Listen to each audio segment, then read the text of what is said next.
सबूतों के साथ जो ज्ञान की बात करता है उसको विज्ञान कहते हैं और यही विज्ञान जब किसी ऐसी चीज को दर्शाता है जो आम आदमी की समझ से परे होती है तो उसको लोग जादू मान लिया करते हैं। रायपुर के साइंस सेंटर में ऐसी तमाम आधुनिक मशीनें भरी पड़ी हैं जिनके कारनामे हर किसी को हैरत में डाल देते हैं। यह असल में है तो मशीनें लेकिन किसी चमत्कार से कम नहीं।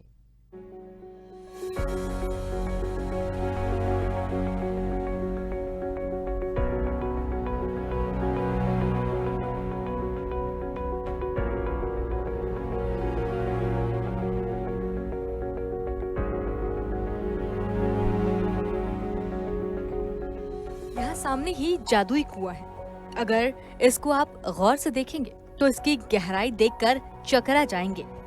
आप सोच रहे होंगे कि इतना गहरा कुआं बनवाने में तो काफी मेहनत और पैसा लगा होगा। अरे हुजूर नहीं, ये आप गच्चा खा गए हैं। ये कुआं महज 3 फीट गहरा है। जो गहराई आपको दिखाई दे रही है असल में वो एक लेंस का कमाल है। अब ये क्या थाली में जिंदा लड़की का सर, भाई गजब बात है। अगर इस लड़की का सिर कट गया है तो फिर ये जिंदा कैसे है? इसे देखकर हर किसी के जहन में ये सवाल जरूर आएगा। अब इसको लेकर जब हमने यहाँ के वैज्ञानिक प्रज्ञा कदम से बात की तो वो हंसने लगी। उन्होंने इशारा कर कटे सर वाली लड़की को बाहर बुलाया। ये देखिए, आपके सामने खुद चलकर बाहर आ रही है। वैज्ञानिक प्रज्ञा की माने तो ये लड़की एक चैम्बर से होकर यहाँ तक आती है और फिर उस थाली में रखे रंगीन बाल वाले लोगों को इतना भ्रमित कर देती है कि उन लोगों को लगता है कि लड़की का सिर कटा हुआ है, जबकि ऐसा नहीं है। इसके पीछे भी विज्ञान का ही चमत्कार है। यहाँ पर जितनी भी जादुई चीजें आप देख पाएंगे वो सारे के सारे विज्ञान आधारित है। इसका मतलब यहाँ पर जो भी जादू होता है वो विज्ञान आधारित होता है और विज्ञान कहीं ना कहीं उसके कारण होता है। जैसा कि आप यहाँ पे कुआं देख रहे हो, ये काफी गहरा दिख रहा होगा आपको, पर इसकी हाइट सिर्फ यहीं तक है, हमारे कमर की तक, क्योंकि यहाँ पर सेमी पार्सल मिरर उपयोग किया गया है और सेमी पार्सल मिरर अधिक लाइट वाली जगह के लिए बार बार परावर्तन यानी मिरर का काम करता है और मल्टीपल रिफ्लेक्शन होने के कारण आप इसकी गहराई अधिक देख पाते हैं। अभी हम लोग देख रहे होंगे यहाँ पे हेड दिख रहा है फलों के बीच में और इसकी बॉडी नहीं दिख रही इस बच्चे की। तो कारण ही है यहाँ पर आप मिरर के कारण वॉल का रिफ्लेक्शन हो जाता है, तो जो उसके बॉडी का बाकी पार्ट है वो उसके पीछे छुपा हुआ है वॉल के। बेसिकली हमारे यहाँ 3 गैलरीज से मुख्यतः है। वो काफ़ी चीज़ें ऐसा है कि पुराने जितने साइंस है, साइंस का प्रोपगेशन करना, साइंस के बारे में लाभान्वित करना बच्चों को, काफ़ी अच्छी जिज्ञासा है। बच्चे आ रहे हैं, काफ़ी चीज़ सीख रहे हैं। तीनों गैलरी में से अच्छे रिस्पॉन्स है। हमारे मेजरमेंट गैलरी है, रिसोर्सेज ऑफ छत्तीसगढ़ है और फन साइंस है। आपने कई प्रकार के नल देखे होंगे। आइए आज हम आपको विज्ञान केंद्र के जादुई नल से रूबरू करवाते हैं। ये देखिए, इस नल से कैसे पानी की धार लगातार बहती हुई दिखाई दे रही है। अब आप सोच रहे होंगे कि इसमें पानी कहाँ से आया? क्यों, चौंक गए ना? चौंक तो हम भी गए थे।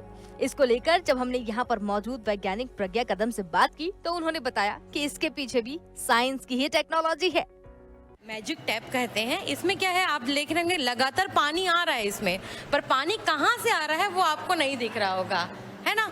तो इसके पीछे भी जादू है या कह सकते हैं कि विज्ञान है और विज्ञान के कारण ही आप ये नल को जो जादुई होता हुआ देख पा रहे हैं। इस मशीन को गर्म बिंदु कहते हैं। इसके नीचे की जमीन पर आप अपनी हथेली रखिए, वहाँ आपको गर्माहट महसूस होगी। तो वहीं जैसे जैसे आप अपनी हथेली को ऊपर की ओर लेकर जाएंगे तो गर्मी लगातार बढ़ती जाएगी। इसके पीछे एक लेंस काम कर रहा है। गर्म बिंदु ये एक एग्जिबिट है जो कि परवला शेप में बताते हैं, यानी ज्योमेट्रिकल शेप होता है परवलय, जिसमें एक फोकस पॉइंट होता है जो 30 सेंटीमीटर ऊंचाई पे होता है। तो जब हम इसे टच कर रहे हैं तो हमें कोई गर्मी नहीं महसूस हो रही, जब यहाँ हम कर रहे हैं तो कोई गर्मी नहीं महसूस हो रही है, पर जब हम यहाँ इसके सेंटर पे जाते हैं 30 सेंटीमीटर पे तो हमें सबसे गर्म बिंदु मिलता है। इसका कारण है जितनी भी रेस इस सतह पर पड़ती है वो सारी की सारी इस फोकस हो जाती है इस पॉइंट पे, इसे ही गर्म बिंदु कहा गया। यहाँ छत्तीसगढ़ का प्रसिद्ध मंदिर देखिए और संसाधन देखिए, उनके कपड़े देखिए और ये छत्तीसगढ़ का जीके क्विज खेल रहे थे तब वहाँ पावर प्लांट भी देखिए, उसका नज़ारा। यहाँ बहुत कुछ है, पुराना बाजा वाजा जैसे तीर भाला कमान ये सब है, जिसका पास उपास ये सब पुराना सब देखने को मिला है। आईना है तू अब इससे आंख मिला, सफर बाकी है कितना बता जिंदगी। तो फिर हुजूर ये मजाकी आईना है, ये आपकी सच्चाई नहीं बल्कि आपका मजाक बनाकर दिखाएगा। अब आप सोच रहे होंगे कि कैसे, तो फिर खुद ही देख लीजिए। इसमें एक आईने में मुझे इतना लंबा कर दिया, लगता है मैं हूं ही नहीं। तो अब ये दूसरे को देख लीजिए, इसमें एकदम से मोटी दिखाई दे रही हूँ। इस तीसरे में हमारी दो तस्वीर एक साथ उभर कर सामने आ रही है। वैज्ञानिक प्रज्ञा कदम बताती हैं कि ये उत्तल और अवतल लेंस के कारण ही तस्वीरें उभरती हैं। रायपुर के साइंस सेंटर में विभिन्न प्रकार के उपकरण है, जादुई मशीन है, जादुई नल है, जादुई ऊपर उड़ने वाला गुब्बारा है, दर्पण है। तो आपने आज सभी से रूबरू करा दिए हैं। तो ये महज कुछ नमूने हैं। रायपुर के साइंस सेंटर में ऐसी और भी न जाने कितनी मशीनें भरी पड़ी हैं, जिन्हें देखकर किसी जादू से कम नहीं लगता। साइंस सेंटर में इन मशीनों को देखने के लिए रोज न जाने कितने ही लोग यहाँ पर आते हैं और विज्ञान के चमत्कार को नमस्कार करते हैं। कैमरा पर्सन अमीम कुरैशी के साथ धानी कृतांत, स्वदेश न्यूज, रायपुर।